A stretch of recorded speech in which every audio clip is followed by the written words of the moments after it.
أكد نادي الزمالك التزامه بخوض السوبر المصري في موعده، ونفى وجود توجه للانسحاب اعتراضا على إيقاف دونجا. يستشير الأهلي طبيبا ألمانيا كبيرا لتحديد الطريقة المناسبة لعودة إمام عاشور تدريجيا للملاعب لتجنب أي انتكاسات جديدة.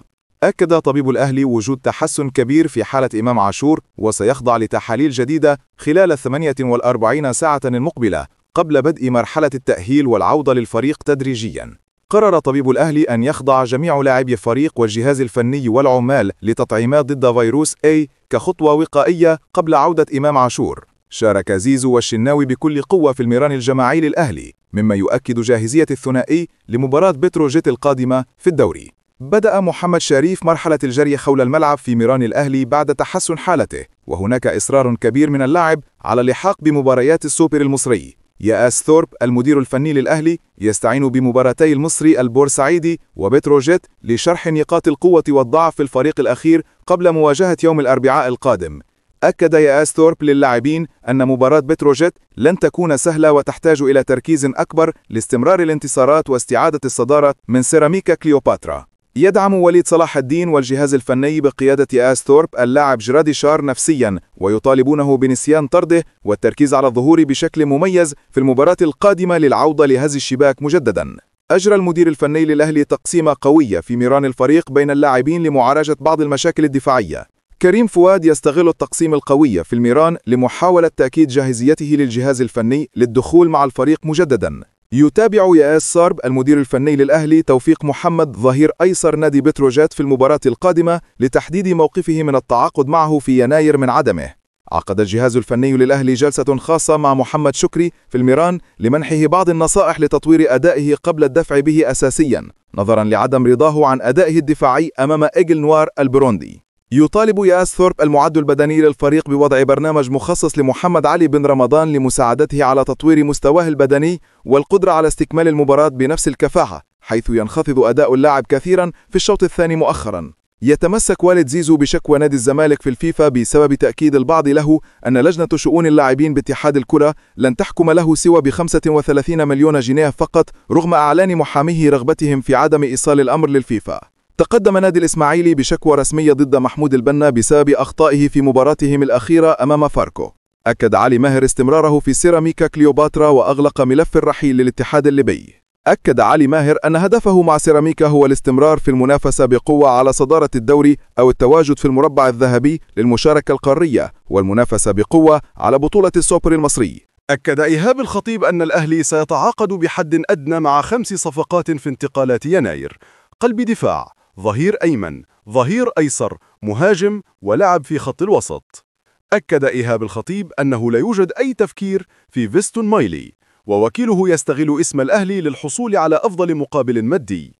أكد مصدر بالأهلي أن ياس ثورب لديه انطباع إيجابي جدا عن عبد القادر، ومن المتوقع أن يتمسك بشدة بالتجديد له والإبقاء عليه. ياس ثورب ليس لديه نفس الانطباع الإيجابي عن ديانغ، ومن المتوقع أن يرحب برحيله في يناير.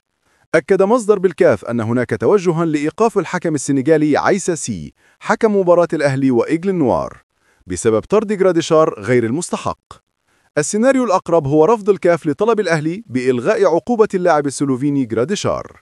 يدرس نادي الزمالك جديا تسويق شيكو بنزا في يناير القادم.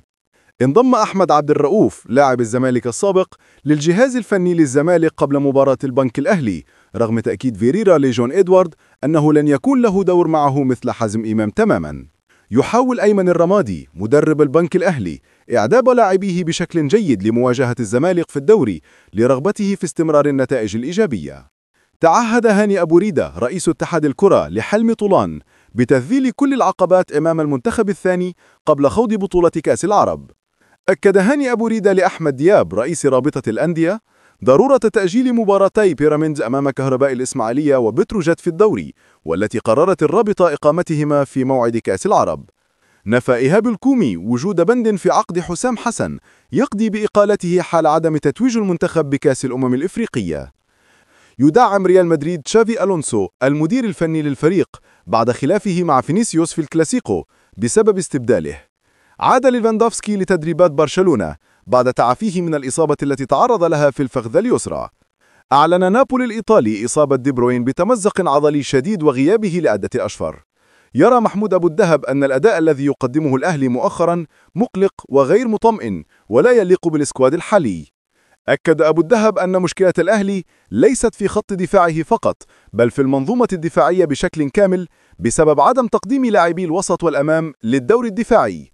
اقترح أبو الدهب على ياس ثورب اللعب بثلاثي في الخط الخلفي لصد الثغرات الواضحة في دفاع الفريق، والتي جعلت مرماه يستقبل 12 هدفا في 10 مباريات بالدوري. أكد ياس ثورب صراحة أن الهجوم القوي وحده لن يجعل الفريق يفوز بالبطولات. يتوقع أن يطلب المدرب مهاجما قويا ومدافعا صلبا وظهيرا أيسر في الفترة القادمة. اعتبر أن عدم تواجد مهاجم ثالث في الأهلي من بداية الموسم كان خطأ كبيرا. أشار إلى وجود توجه تحكيمي ضد الفرق المصرية في البطولة القارية ظهر واضحا في طرد جراديشار وصلاح محسن. نصح الفرق المصرية بالحذر الشديد من الحكام في دور المجموعات لأن تقنية الفار غير متواجدة أيضا.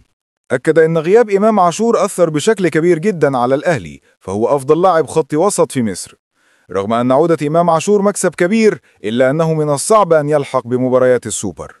يرى أن محمد هاني لاعب جيد، لكن أداؤه ينخفض أحيانا لشعوره بعدم وجود منافس له، وأن الأهلي يحتاج للتعاقد مع لاعب ينافسه على المشاركة أساسيا.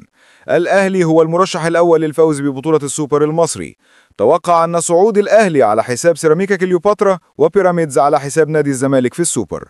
أشار إلى أن نادي الزمالك لديه مشاكل عديدة مؤخرا ولا يقدم أفضل مستوى، بدأ يتراجع في الدوري. يرى أنه إذا خسر الزمالك لقب السوبر فيجب أن يرحل جون إدوارد. استغرب ما يتردد أن الزمالك وضع شرطا جزائيا في عقد المدير الرياضي بقيمة 2 مليون دولار.